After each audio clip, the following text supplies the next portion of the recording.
네, 이번 시간에는 호흡 이상 증상에 대해서 말씀드리겠습니다. 딸꾹질, 하품, 기침, 호흡의 이상 증상들이죠. 귀찮을 때도 있고 빨리 해소하고 싶을 때도 있고 하여튼 이 세 가지는 정상적인 호흡을 하는 도중에 나타나는 말 그대로 호흡의 이상 증상입니다. 이거에 대해서 조금 알아보도록 하겠습니다. 호흡기계는 한쪽만 열린 회로입니다. 말씀드렸던 대로 외부로부터 공기가 들어오면 기관지를 통해서 허파까지 이르게 되지요. 실제로는 더러운 공기인지 깨끗한 공기인지 모르는 상태에서 코나입은 그 공기를 받아들일 수밖에 없습니다. 첫 번째 그 더러운 공기 중에 큰 건더기 같은 것을 걸러주는 것이 코털입니다. 방어 작용을 시작하는 것이죠. 두 번째는 점액이 그 일을 해줍니다. 아래쪽에 내려가면 섬모도 그 일을 하지요. 맨 마지막에는 폐포와 같이 있는 실제로는 대식세포가 그 면역작용을 통해서 깨끗한 공기를 우리 몸속으로 들어가게끔 해줍니다. 딸꾹질을 한번 볼까요? 정상적인 호흡을 한다면 자연스럽게 들어오는 공기들을 아까 말씀드렸던 여러 가지 방어 기전을 통해서 다 걸러진 다음에 그러면 깨끗한 공기를 폐에다 넣을 수 있을 것입니다. 근데 딸꾹질의 경우에는 그 형태가 조금 다릅니다. 조금 들어가 볼까요? 옆에 있는 사람이 열심히 딸꾹질을 하고 있네요. 딸꾹질은 이렇게 나타나는 것입니다. 숨골 혹은 연수에 있는 호흡 중추가 혼란에 빠졌습니다. 보통 여러분들이 호흡을 할 때, 흡식을 할 때 신경계가 내보내는 신호를 제가 말씀으로 드려볼까요? 소리로 내보겠습니다. 따라라라락. 이런 신경신호가 횡격막, 가로막에 가게 되면 횡격막이 수축하는 속도가 이렇게 됩니다. 슉. 이 정도의 속도로 공기가 슉 들어오면 코털과 섬모와 점액들이 다 그 더러운 것들을 걸러줄 수가 있게 되지요. 그러나 지금 말씀드렸던 호흡 중추가 혼란에 빠졌을 때에는 이렇게 신호가 가게 됩니다. 따르륵. 굉장히 빠른 속도로 횡격막이 수축을 하게 되죠. 다시 말하면 흡식이 빠르게 이루어지게 됩니다. 갑자기 빠른 속도로 흡식이 이루어진다는 것이죠. 공기가 굉장히 빠른 속도로 들어오게 됩니다. 그러면 코털과 아까 말씀드렸던 섬모, 점액, 대식세포가 미처 그것을 걸르지 못합니다. 코털의 입장에서 한번 볼까요? 기다리고선 걸르려고 딱 호흡인데 휙 지나갔습니다. 뭐가 지나갔지? 너무 빠른 형태로 지나가기에 그 방어작용을 제대로 하지 못한다는 것이죠. 따라서 흡식 공기 중에 있는 먼지 등을 거르지 못할 정도로 흡식이 빠르게 일어나기 때문에 이렇게 더러운 공기라면 내가 안 받고 만다라는 반사작용이 작동됩니다. 몸에서 그렇게 이루어지게 돼요. 바로 성대를 닫아버립니다. 하고 딱 닫아버리는 것이죠. 바로 딸꾹질의 그 소리 나는 이유입니다. 여러분들이 딸꾹질이 있지 않더라도 지금 한번 해보십시오. 흡식을 빨리 하려고 인위적으로 그러니까 뇌에서 시켜 하고 빠른 속도로 흡식하려고 그러면 여지없이 딸꾹질과 같은 소리를 만들어낼 수가 있습니다. 바로 딸꾹질이라는 것은 깨끗하지 못한 공기라면 안 받고 말겠다라는 형태의 성대의 목소리라고 생각하시면 됩니다. 다시 하품을 볼까요? 왼쪽에 아주 예쁜 하품 그림이 있는데요. 하품의 가설을 몇 개 알려드리겠습니다. 여러분들은 하품을 왜 한다고 지금 알고 계신가요? 아마 많은 분들이 첫 번째 가설로 알고 계실 거예요. 한번 볼까요? 산소의 공급이 부족하여 연수에 있는 호흡 중추가 흡식을 촉진하기 위함입니다. 다시 말하면 지금 공기 중에 산소가 부족하다. 그러니까 한꺼번에 많은 공기를 산소를 많이 머금자 흡식을 하자 하고 그렇게 하품을 한다는 것이죠.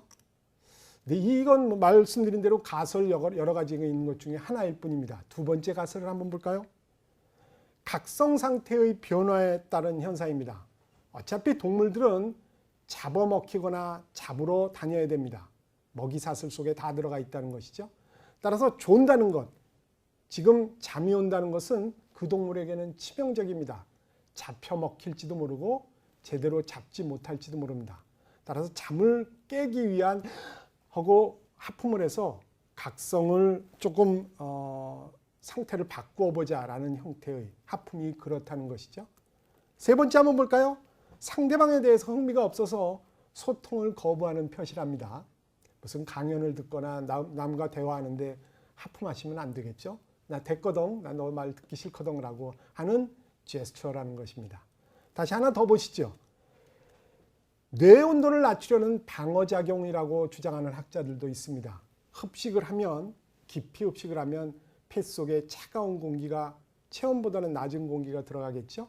그러면 거길 통과하는 피는 좀 식게 되고 그것이 뇌 쪽으로 가면 뇌의 온도를 낮출 수 있을 거다라는 취지의 이런 가설을 내놓고 있는 것입니다. 여러분들은 어느 것에 좀 손을 들고 싶으신가요? 지금 말씀드렸던 이 하품에 대해서 조금 더 들어가 보겠습니다. 하품이라는 것이 딸꾹질과는 달리 흡식이 천천히 이루어지죠. 따라서 소리내지 않을 수 있습니다. 딸꾹질은 아무리 참으려고 해도 뭐 참다 보면 어떨 땐 정말 대형 사고가 터지기도 하죠. 굉장히 큰 소리가 나기도 합니다. 그러나 하품할 때는 소리 내시면은 사실은 예의에 벗어나는 겁니다. 소리 안 내고 그리고 막 소리를 굉장히 크게 내는 사람들인데 그거는 예의에 벗어나니 그렇게 하시면 안 될 것 같죠. 남자보다는 여자가 자주 한다고 하는군요. 별걸 다 통계를 냈죠. 졸리면 여러분들은 기지개 없이 하품만 합니다. 단 잠에서 깨시고 나면 하품 없이 기지개를 펴시죠. 둘이 서로 반대되는 것 같죠. 그러나 자고 있는 동안엔 둘 다 안 합니다. 자는 도중에 하품한다든가 자는 동안에 기지개 하는 사람은 없겠죠. 하품에 대한 얘기였습니다. 다시 기침에 대해서 알아볼까요? 감기에 걸리면 기침이나 재채기를 하게 되는데 지금 왼쪽 그림을 보니까 둘이 있는데 한쪽에다 대고 기침을 탁 한 것 같습니다. 뭐 가자 이렇게 적혀 있는데 한번 들어가 볼까요? 감기에 걸려 바이러스의 수가 많아지면 다른 사람의 몸으로 옮겨가기 위해 기침을 시키게 됩니다. 바로 감기 바이러스가 시키는 것이죠. 어떤 사람이 감기에 걸리면 감기 바이러스가 일정량 있다가 굉장히 많이 증식하게, 굉장히 많아지게 되겠죠. 이 많은 감기 바이러스가 그 환자 하나에 만족할 리가 없습니다. 따라서 이 감기 바이러스는 밖으로 빠져나가 다른 사람 몸으로 가고 싶어 해요. 바로 기침을 시키는 것이죠. 공기 전염인 감기 바이러스는 이 환자를 간지럽힙니다. 기침해. 그러면 콜록하죠. 감기 바이러스가 튀어나갑니다. 바로 앞에 있는 건강한 사람한테 넘어가게 되겠죠. 그러면 건강한 사람이 감기에 걸리게 될 것입니다. 등장인물이 셋 있었습니다. 감기 바이러스, 환자, 건강한 사람. 뭐 지금 앞에 말씀드렸던 감기 환자의 굉장히 친한 친구이겠죠. 이렇게 셋이서 있는데 셋 중에 누가 이득을 보고 누가 손해를 봤다고 생각하시나요? 첫 번째, 감기 바이러스는 반대편, 지금 건강한 사람한테 넘어갔으니 양쪽에서 무럭무럭 증식할 수 있을 거예요. 이득을 봤을 겁니다. 감기 환자는 내가 가지고 있는 감기 바이러스 일부 내보냈기 때문에 어찌 보면 이득을 봤다고 할 수 있습니다. 그러나 건강한 사람은 쫄딱 망했죠. 바로 감기에 걸리게 된 것입니다. 이 모든 시나리오는 감기 바이러스가 쓴 것입니다. 공기 전염을 통해서 옮길 수 있는 감기 바이러스는 그 환자에게 설사나 구토를 시키지 않고 기침, 재채기를 시켜서 공기 전염을 노렸던 것이죠. 다시 더 들어가 볼까요? 수인성 전염병인 식중독이나 콜레라의 경우에 기침하나요? 공기 전염이 되지 않는 이 균들한테는 기침은 필요한 증상이 아닙니다. 이들에게는 환자에게 주문하는 또 다른 증상이 있습니다. 바로 구토와 설사이지요. 그 방법으로 해야 수인성 전염병이 전달될 수 있기 때문에 그렇습니다. 완전히 저 균들한테 우리는 놀아나고 있는 것 같죠? 병균이나 기생충의 계략을 한번 볼까요? 지금 말씀드렸던 저 감기 바이러스나 식중독이나 콜레라 저런 형태의 균들한테 우리가 당하듯 우리는 무수히 많은 병균이나 기생충에게 조정당하고 있습니다. 한번 더 들어가 보시죠. 말라리아 잘 아시죠? 인류에게 가장 치명적인, 지금 현재 살고 있는 인류의 가장 치명적인 병 1등 바로 말라리아라고 할 수 있습니다. 가장 많은 사람을 죽이고 있죠. 자, 말라리아는 어떤 형태로 지금 퍼져나가고 있느냐면 전 문장 그대로입니다. 말라리아균은 모기가 사람을 물 때 사람이 모기를 잡지 못할 정도까지만 아프게 합니다. 너무 말라리아에 걸렸습니다. 그러면 모기가 와서 딱 물고 그럼 말라리아균을 갖고 다른 데 갈 수 있겠죠. 근데 이렇게 될 때 힘이 넘쳐서 이 환자가 탁 와서 모기를 죽여버리면 말라리아균한테 모기한테도 별로 유리하지 않을 거라고 생각해요. 그런데 한편으로는 이런 면까지도 있습니다. 말라리아를 너무 심하게 해가지고 그 사람이 죽었다. 그러면 말라리아균도 같이 죽습니다. 따라서 적당히 아픈 그런 상태에 있는 바로 말라리아균, 그 균이 지구상에 오래 살아남을 거라는 것이죠.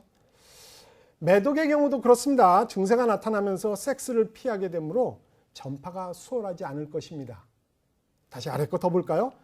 감기 환자의 경우 움직일 수 있는 것은 다니면서 전염시키도록 하려는 것입니다. 너무 감기가 심해서 집에서 나오지도 못한다 그러면 감기 바이러스는 그 환자 한 명에게 만족해야 될 것입니다. 어느 정도는 움직일 수 있는 상황이어야 감기 바이러스로 보면 점점 퍼져나갈 수 있는 이점이 있게 되는 것이죠. 따라서 에이즈 바이러스를 한번 둘을 분류해 볼까요? 심한 에이즈 바이러스와 약한 에이즈 바이러스 둘 중에 여러분들은 어디에다가 점수를 더 주시겠습니까? 실제로 심한 에이즈 바이러스는 그 개체를 죽게 만들어요. 그 에이즈 바이러스도 같이 사라지겠죠. 그러나 약한 에이즈 바이러스는 아마 계속 전파되기 때문에 지구상에 그대로 남겨지게 될 것입니다.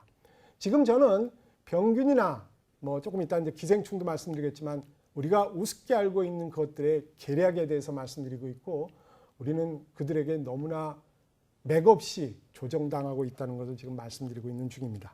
궁극적으로는 약한 바이러스가 살아남게 된다는 것 잘 기억하시기 바랍니다. 숙주를 죽이려는 병균은 결국은 불리합니다. 잘 기억해 두시기 바랍니다. 말라리아에 대항하기 위해서 사람은 또 다른 방법을 썼죠. 여러분들 어느 정도는 알고 계시는 내용인데 한번 다시 들어가 보겠습니다. 적혈구 속에 말라리아균이 들어가서 병을 일으킵니다. 그래서 말라리아균이 들어가서 사실은 균이 아니고 원충입니다만 들어가서 그 적혈구에 있는 것을 헤모글로빈을 이용해서 다 먹고 적혈구를 터뜨리고 다음 또 다른 적혈구로 넘어가곤 합니다. 이게 바로 이제 말라리아균이 원충이 번식해가는 과정인데 겸상적혈구 빈혈이라는 특이한 형태의 빈혈이 있습니다. 적혈구가 원반형으로 동그랗지 않고 저렇게 커마 비슷하게 생긴 납작한 낫처럼 생긴 형태가 있습니다. 저 겸상적혈구는 저 형태의 적혈구는 말라리아균이 들어갈 수가 없습니다. 들어가서 살 수가 없어요. 그러니까 말라리아균한테 당하기 싫어서 저런 형태의 적혈구가 만들어졌다고 생각하셔도 좋습니다.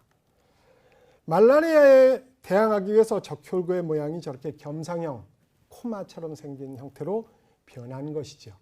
사람이 강력하게 말라리아에 대해서 대항한 것입니다. 근데 지금 저 겸상적혈구라는 것은 위의 그림처럼 정상적으로 지나가고 있는 이런 적혈구가 잘 지나가는 것과는 달리 겸상적혈구들은 이런 데 가서 이렇게 박히게 됩니다. 거의 쐐기처럼 탁탁 박히면 실제로는 굉장히 불리하겠죠. 잘 손상될 뿐만 아니라 정상적인 삶을 살 수는 없습니다. 그러나 말라리아에게 당하는 것보다는 낫다고 해서 이 방법을 선택한 것입니다. 사람이 그래도 말라리아에 대항하기 위해서 강력히 대항했다는 증거를 보고 계시죠. 기생충의 계략에 대해서 말씀드리겠습니다. 조금 아까 이제 병균에 대해서 설명을 드렸는데요. 생쥐의 몸에 들어간 두 종류의 기생충이 각기 다른 방법으로 최종 숙주에게 옮겨갑니다. 한번 옮겨가는 형태를 한번 보실까요? 육식 포유류가 최종 숙주인 기생충은 지금 말씀드렸던 기생충은 생쥐를 중간 숙주로 한 다음에 최종 숙주인 육식 포유류에 가는 바로 그 기생충은 이 생쥐를 굼뜨게 만듭니다. 천천히 움직이게 만들어요. 다시 말하면 육식 포유류가 저 생쥐를 잘 잡아먹게 조정하고 있는 것이죠. 기생충이 그 일을 꾸몄습니다.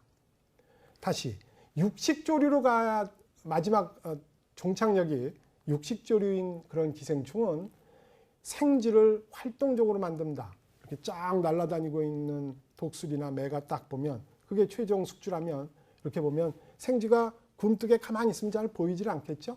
막 미쳐서 날깁니다. 굉장히 빨리 움직이면 알았어 내가 잡아먹어줄게 하고 가서 얼른 잡아먹겠죠.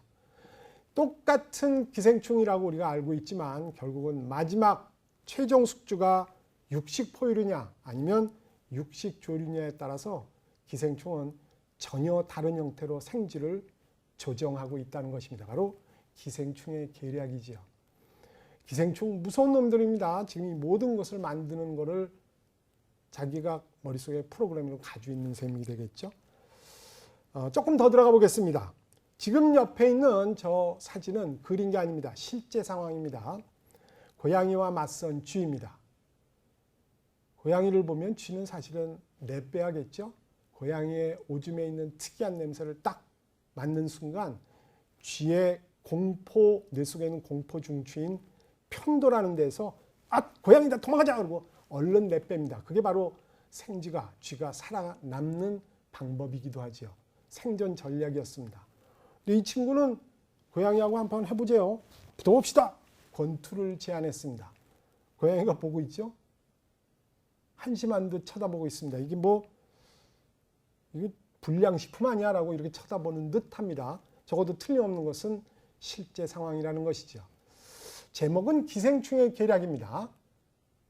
어떤 기생충일까요? 바로 톡소포자충이라는 기생충이 쥐를 거쳐서 고양이의 내장에 들어가 번식을 하는 것이 저 기생충의 목적입니다. 삶의 목적일 수 있지요. 따라서 쥐가 자꾸 도망가면 고양이 내장에 자기가 들어갈 수가 없어요. 다시 말하면 쥐의 뇌에 있는 편도를 억제해서 고양이가 무섭지 않다고 하고 억제시키면 그럴 수가 있겠죠. 저렇게 권투하자고 제안을 하면 고양이가 먹어주고 그러면 자기가 원하는 형태로 딱 삶을 마칠 수가 있겠죠. 무시무시한 기생충입니다. 지금 여기에 기생충은 감독이고 여기 있는 쥐와 고양이는 그냥 그 명령대로 수행하고 있는 행동을 수행하고 있는 그냥 배우일 뿐이죠. 네, 기생충의 계략 또 다른 기생충 하나 보시겠습니다. 지금 여기 있는 달팽이의 더듬이에 벌레 같은 게 보이고 있죠? 기생충입니다. 달팽이 몸에 들어가 달팽이의 더듬이를 벌레처럼 이렇게 움직이게 하는 그런 형태의 또 기생충도 있습니다. 이 기생충은 달팽이의 뇌를 조정해서 색에 잘 보이도록 나무 위로 올라가게 합니다. 바로 이 달팽이가 더듬이를 벌레처럼 이렇게 만들고 결국은 새가 이것을 벌레로 오인하여 먹게 만드는 것이죠. 원래 달팽이는 저 나무 밑에 음습한데 보이지 않는데 그러고선 천천히 움직이고 있죠. 습한 곳에 있겠죠. 그런데 기생충이 시켜서 나무 줄기를 타고 계속 올라갑니다. 올라가서 나뭇잎에 매달려서 새한테 잘 보이게 하려고 이 더듬이를 벌레처럼 생긴 이 더듬이를 막 움직여서 새가 보게끔 하고 새가 그것을 먹게끔 조정하는 것이죠. 추측하시겠죠? 바로 저 기생충은 새의 내장에 들어가는 것이 마지막 목적입니다. 바로 이 달팽이를 지나 최종 숙주인 새에게 가기 위함인 것이죠. 지금 이 말씀드린 내용을 제가 동영상으로 보여드리겠습니다. 동영상을 보시고 다음 또 얘기를 진행하도록 하시죠. The parasite and its offspring. The snail has become possessed. It is doomed now to follow the parasite's will. And the parasite is on the move, looking for another host. Next, the parasite needs a bird. Hypnotized, the snails march into the sunshine. They climb from the shade to the tips of exposed branches above.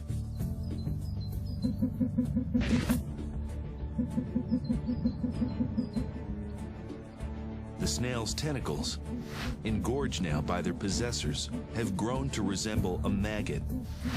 And a maggot is the favorite food of the birds above.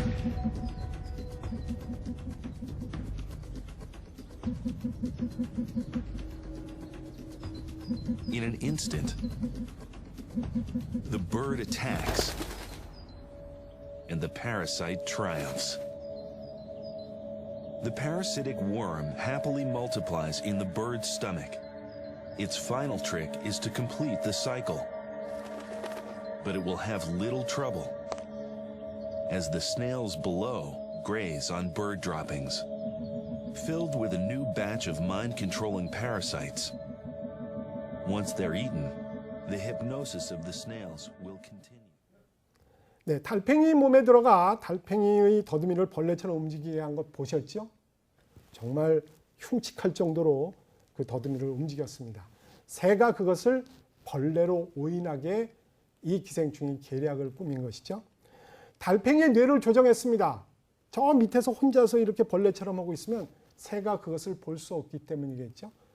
계속 올라가서 나뭇잎에 매달려서 결국은 이 새 몸에 들어간 기생충은 마지막 장면에 보셨나요? 새 들어가서 똥으로 나오고 그 알을 또 다음 정상 달팽이가 먹고 또다시 감염되었던 것이죠. 지금 말씀드렸던 이 달팽이는 새의 내장이 최종 목표였던 기생충의 노예였습니다. 말씀드렸던 대로 등장인물 셋이죠. 기생충, 새, 달팽이. 기생충이 조종한 나머지 달팽이와 새는 그냥 배우였던 것입니다. 기생충의 계략도 한 번 더 보실까요? 다른 형태로 접근해 보겠습니다. 이데올로기 뇌벌레에 대해 들어보셨나요? 마인드 바이러스라고 이데올로기 뇌벌레에 감염된 인간. 조금 아까 보셨던 기생충과 한번 연계하여 같이 생각해 보도록 하겠습니다. 이데올로기 뇌벌레에 관한 얘기입니다. 추측하시겠나요? 이데올로기 뇌벌레. 조금 더 들어가 보겠습니다. 자기의 이데올로기, 일부의 종교도 포함됩니다. 이걸 따르지 않으면 우리는 멸시하거나 아주 심한 경우에는 처단해버리죠. 역사적으로 보면 수많은 종교전쟁을 포함하여 이념전쟁으로 정말 희생된 사람은 어마어마하게 많았습니다. 아직도 세계 곳곳의 어른들은 아이가 이런 뇌벌레에 감염되도록 교육하고 있는지도 모릅니다. 특정 종교를 말씀드리지 않겠습니다. 그러나 여러분들은 다반서로 이런 상황을 보시고 계시죠?